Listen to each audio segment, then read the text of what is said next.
Hey everyone, today we are looking at the Marzocco KB90.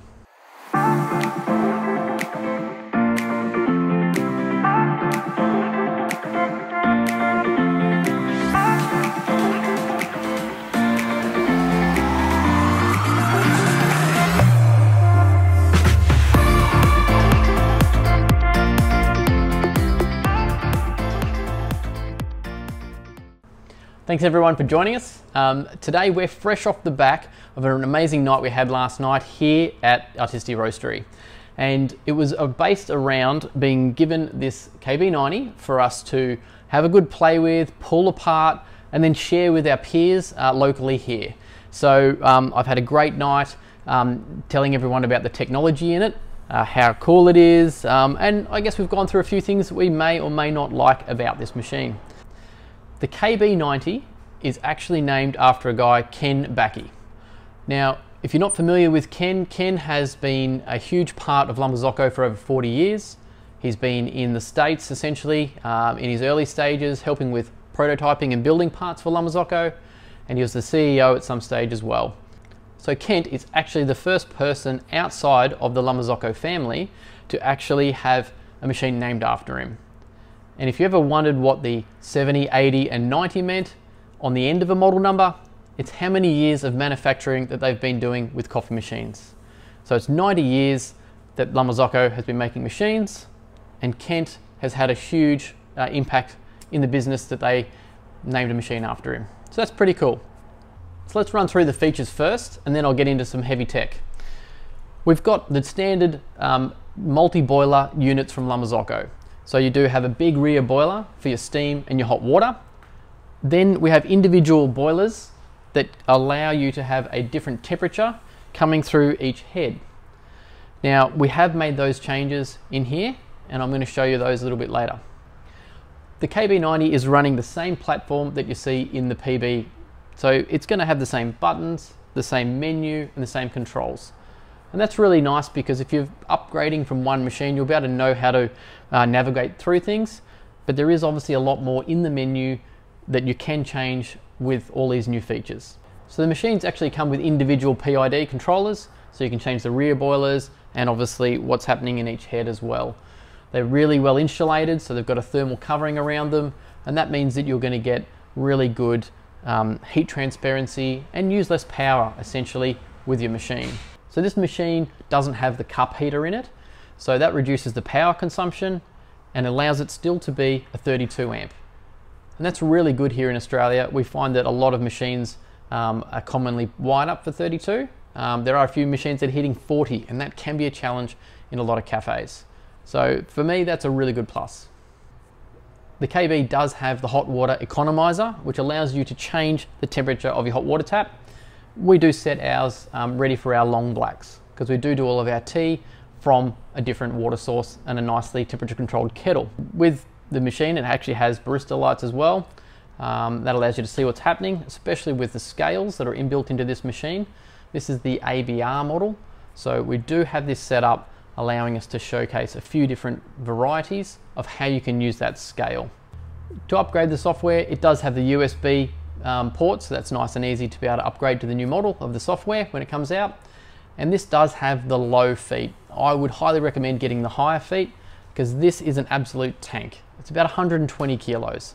So to be able to get in here and work on the machine, it is a bit of a challenge.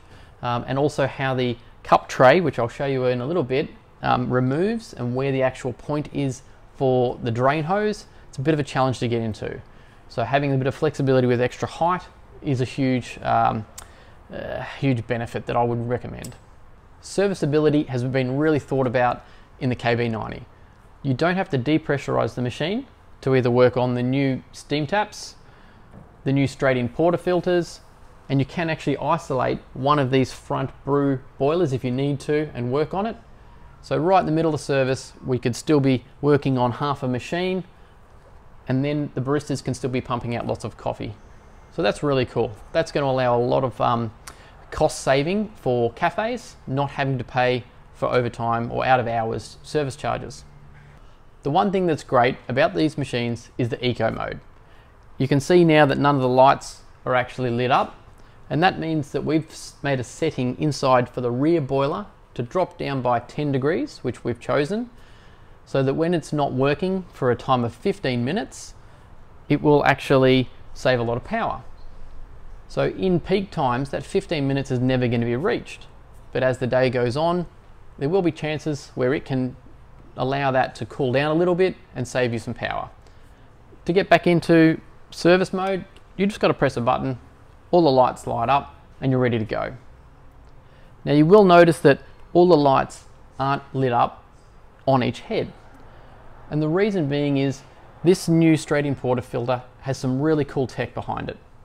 So you have to make sure that it's fully locked in before it's going to give you the opportunity to actually make a coffee. It also has to be up to temperature. So that's what's happening now. The PID is slowly going up, and when it reaches temperature, these lights will come back on and allow us to brew coffee. While that's happening, I want to take you a little bit deeper into the new straight-in portafilter. So if you've been in the industry for years, you'll be aware that we always have to yank on those handles. And if you're like me, when you've been behind a machine a lot, you end up getting sore arms, sore wrists and shoulders, and there's just days you don't want to turn up to work. So the straight-in portafilter is not something that's new. Marzocco has been working on it for about 30 years, and there's been lots of different models. So to see it here is really pretty cool. It's quite technical, there's a lot that's going on, but they really have allowed it to have a great serviceability. So let me show you how it works. Right now the handle is locked in, and you can see we're now back up to temperature, so it's actually allowing me to brew a shot. So I'm going to remove the handle, and you press the button. Now this part here is actually called the yoke, and the yoke is what holds the handle in place, and you can see that we have straight lugs ready to go straight into the actual machine. So it is quite a simple process to load the handle in. Just keep it nice and flat and level, slide it in. So that's certainly very easy from a muscle and strenuous position if you're pumping out coffees all day. It's also quite smart that if you don't have it quite locked in, this button isn't going to actually light up and allow you to brew. And there's a few reasons for that. So when we actually can brew a coffee, we can start our shot. I'm just going to stop it for now. Watch what happens when we take the portafilter out. It's starting to flash at us. It's going to steam and then actually purge as well. So it's got an amazing steam flush system. Every time it's going to add steam onto your shower screen, which is going to help get all those oils and solids out of the actual shower screen, and then a flush to get rid of them out of the way. So it's a really cool way of making sure that flavor or from old coffee or old grind isn't ending up in your next brew. You can fully adjust those time of the steam, the time of the water, and whether it actually is activating or not. So it's up to you if you want to use that feature, but it's certainly really cool. So the one cool thing that they do is the steam that is generated to clean that shower screen actually comes backwards through your exhaust solenoids. So they're opening up a solenoid, pumping that steam through, which is pretty cool if you think about it from a tech perspective. So a bit more about the steam flush. There's actually 3 solenoids that make each head work. This is the solenoid that's allowing the water to go in, and then there's a pipe coming out. So when the extra pressure after you've finished brewing will shoot backwards down into your drip tray.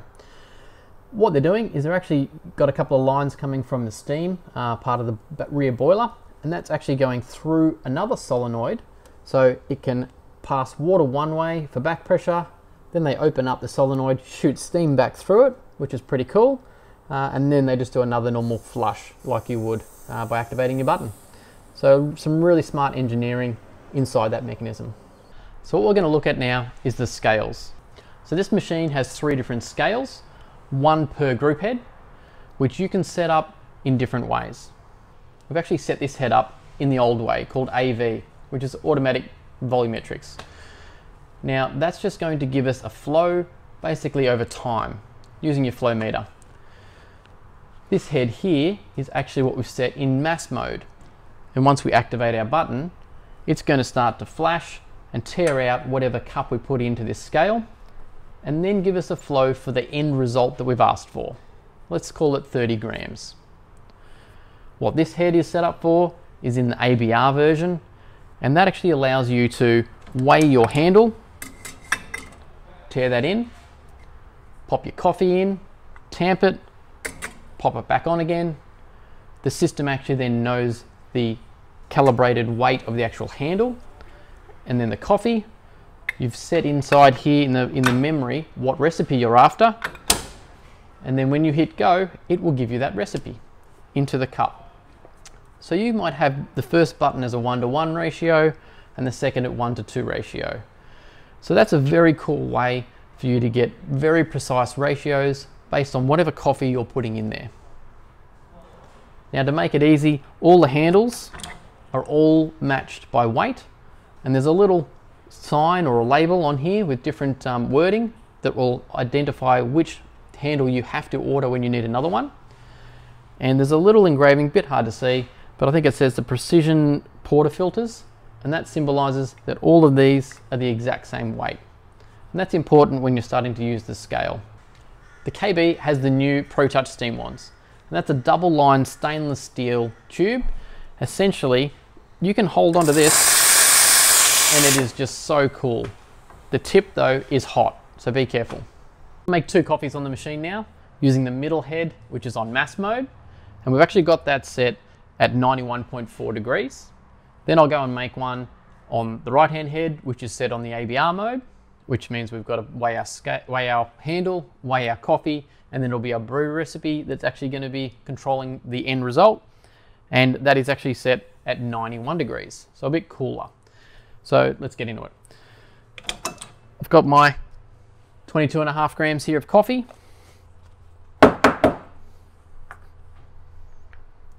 We want to distribute the coffee really nicely.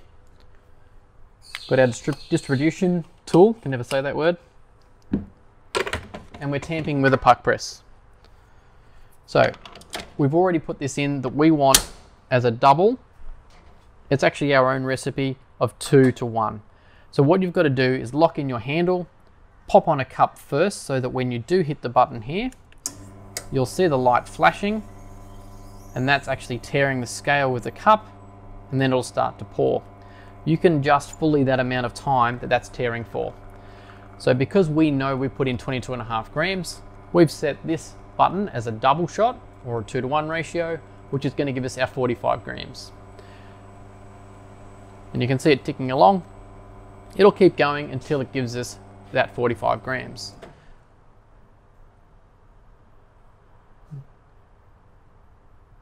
So there you go, 44.1, so pretty close.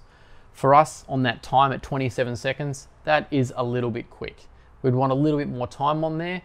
So how do we fix that? That would come down to either the amount of coffee, which we know we started with a constant, our grind size, our tamping pressure, and the distribution of the actual coffee. So I'll make one now with the ABR. It's a little bit different. I'm going to use the same cup as well, and we'll be able to come back and have a look at them. So what we've got to do is press and hold the first button. It's going to start flashing at us. We're going to pop the handle on there. It's recognized the handle now. We've got to add our coffee in there, 22.5 grams.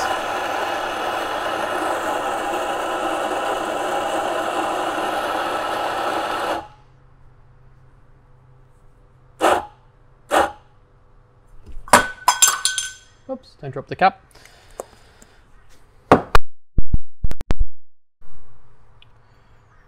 Distribute the coffee.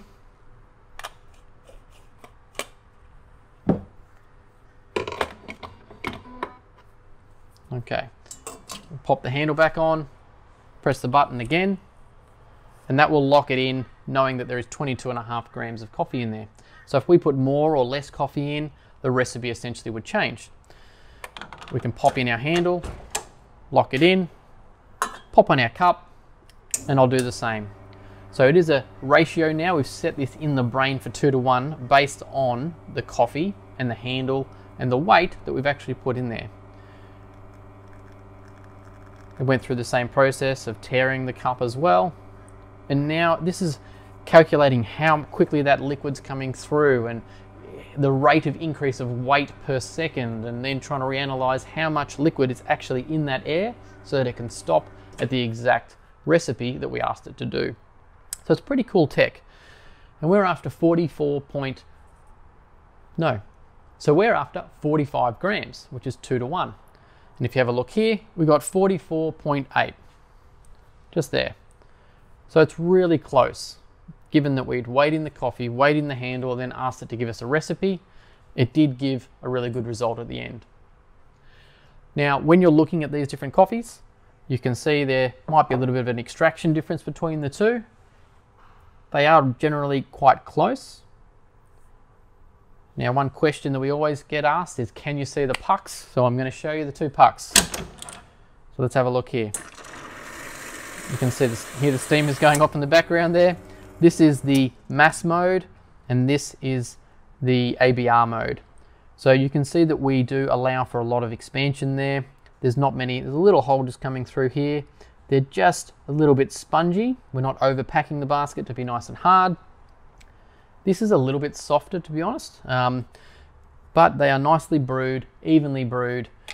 We didn't use any pre-infusion, so that's up to you whether you want to allocate that into this machine. But all in all, that's a really nicely brewed coffee at a very specific ratio. So it's pretty cool. So earlier in the video, I said we're going to have a look at the drip tray and how the scales all fit in. So let's check it out now. So you've got these two little holes here. Pop your fingers in and you can pull out your top scale.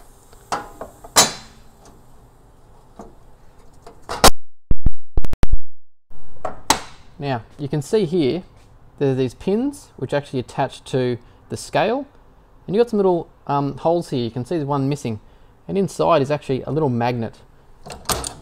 Now that magnet, you don't want to lose it. Oh. If you can get it out, and don't drop it in the hole. I'll get to that in a second. We'll take the other one out. So that's done it differently as well. These are nylon bushes, and essentially they're all held together with magnets. So there's magnets to go on the top and to go on the bottom. And you can see this one, the magnet has actually come out here. So you want to make sure it's always lined back up when it goes back in. So maybe a bit of glue would just hold that inside here a little bit better. Seems to be a bit of a common thing. You just don't want to lose those magnets. You can then take a drip tray out.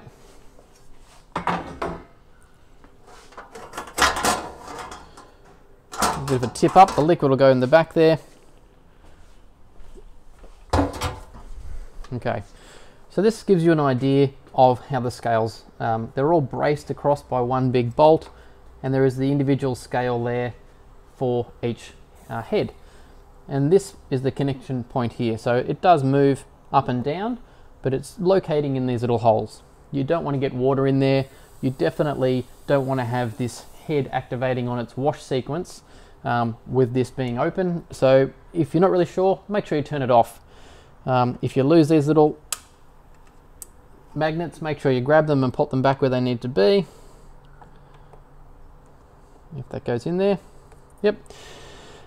And then the drip tray, which is a bit of a tricky part with the setup. It is very tight. It's quite hard to get to. It's right in under the back here. So you definitely need some small hands to be able to get in there and give that a good clean up. That's why I said the high legs would allow you just to get that hose, the drain hose on connected a lot easier.